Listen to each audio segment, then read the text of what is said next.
Okay, today I'm trying to modify the stock clutch, which engages way too early, and that makes it even harder to get a really nice and fast launch. And I need way more RPM to spool the turbocharger. So I still have no idea how to do this, but I will start to disassemble and see what's inside and see what can be done to get the car launching at a higher RPM.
Okay, as far as I understand this, these weights are swinging out once the engine reaches a certain RPM and will engage the clutch then. So I think there should be two possibilities to make it engage way later. First of all is to reduce the weights which press on the clutch, or to stiffen up the springs. And in this second, I'm not sure what will be the easiest method. I will just disassemble this piece and see which is the easiest way to go.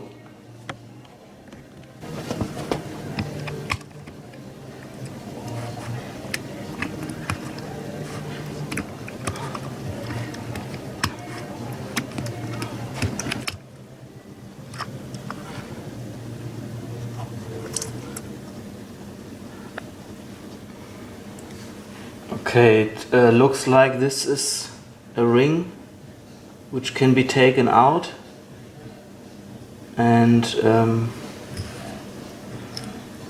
then I think I'm going to start to remove some of those weights. Not sure how many, but I think I need to try.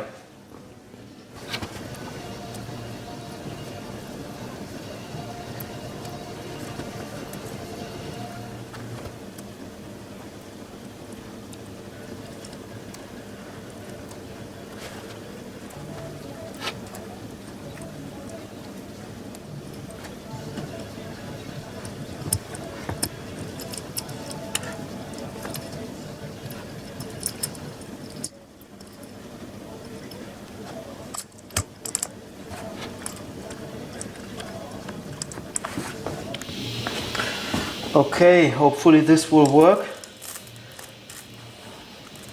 I removed I removed a lot.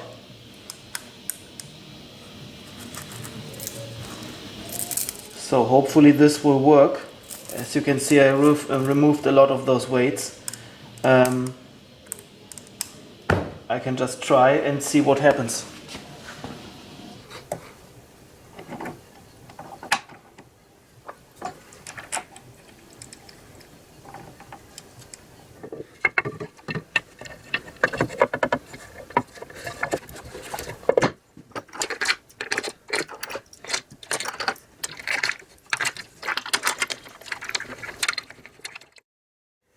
Next issue, which drives me crazy on these engines, I have another spare cylinder head in my hand, and you can see that those heads don't use valve stem seals.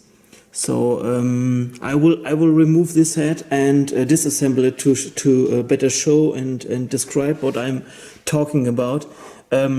Problem is that this area where the rocker arms are mounted is full of oil, and those valve stems aren't completely sealed. Normally in automotive engines you have a valve stem seal on top of the valve guide. And since the engine is smoking quite a bit, I want to make sure that my problem doesn't come from there. So I will try to change this head even more on the machine and make me able to install valve stem seals.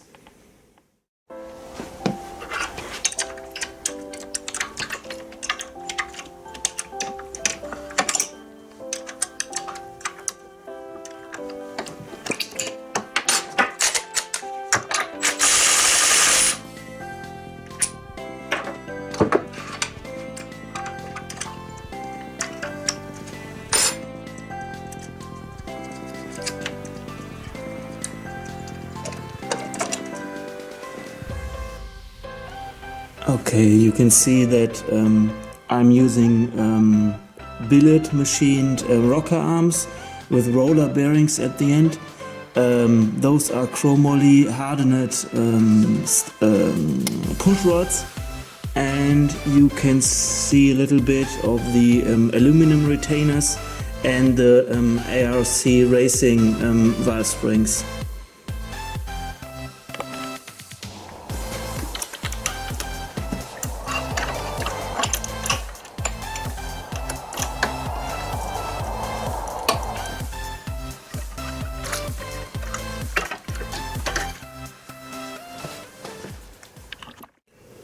The piston is a Wiseco forged piston, where I modified the piston ring gaps.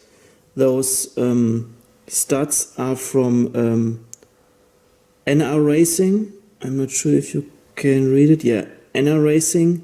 And I had to custom length them to my application.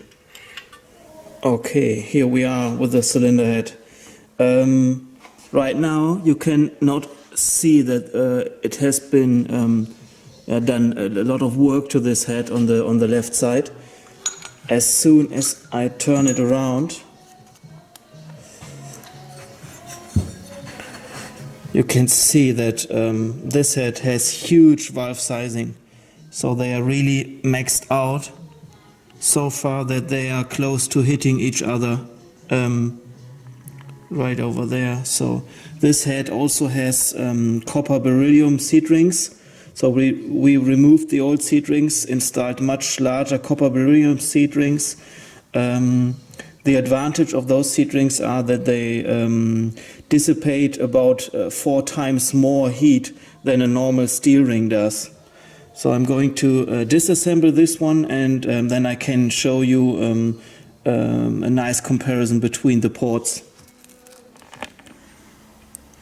If you now compare the new rocker arm on the left to a stock style rocker arm, which is just stamped steel, not very stable, and of course it hasn't this roller bearing like this on the end. The new billet piece I'm running has a ratio of 1.3 to 1.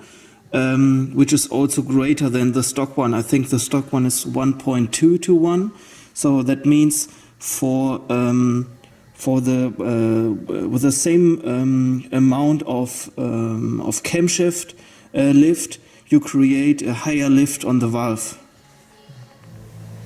Okay, once disassembled, I think you can see where the huge difference is. The stock intake. Let me check if I can. Yeah, okay, this is great. The stock intake has sharp edges, is very small. The same on the exhaust side. So this is how the stock part looks like, and hopefully I will get the same nice shot. Yeah, you can see how much bigger it is, and we even broke into the oil port and installed a threaded pipe to close it again. And yeah, those are the copper beryllium seed rings, and everything much bigger, which doesn't mean bigger is better, but it's a really nice and smooth port. Another feature of the head is that we are running ultra-flow bronze valve guides compared to the stock steel ones. So the steel ones are pretty big inside the port, and this is what we call ultra-flow, because the valve guide is like tapered towards the valve stem, and it doesn't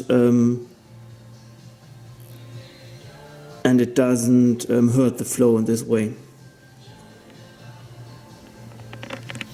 This is the racing intake valve. I can try to install it here so you can get an idea how much bigger it is.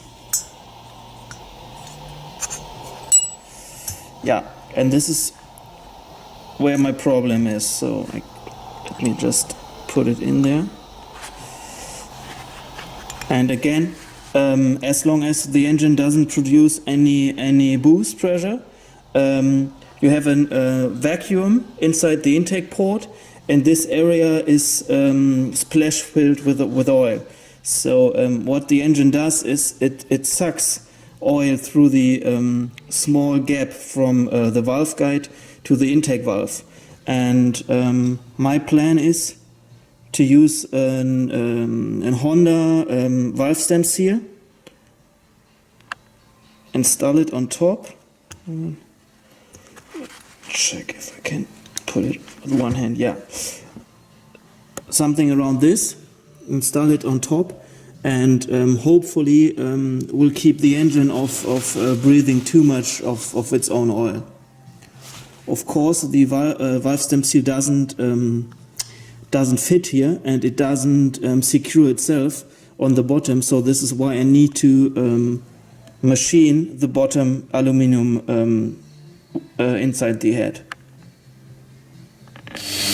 Yeah, I'm using our 5-axis machine again, and going to probe the center of the valve guide and machine a pocket on the outside to make the seal go on there.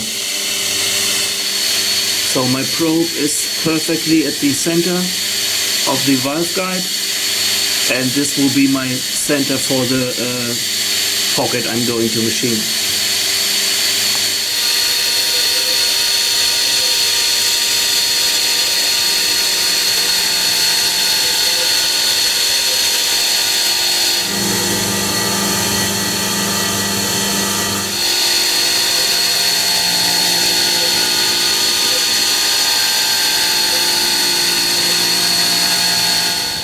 So this is the result. You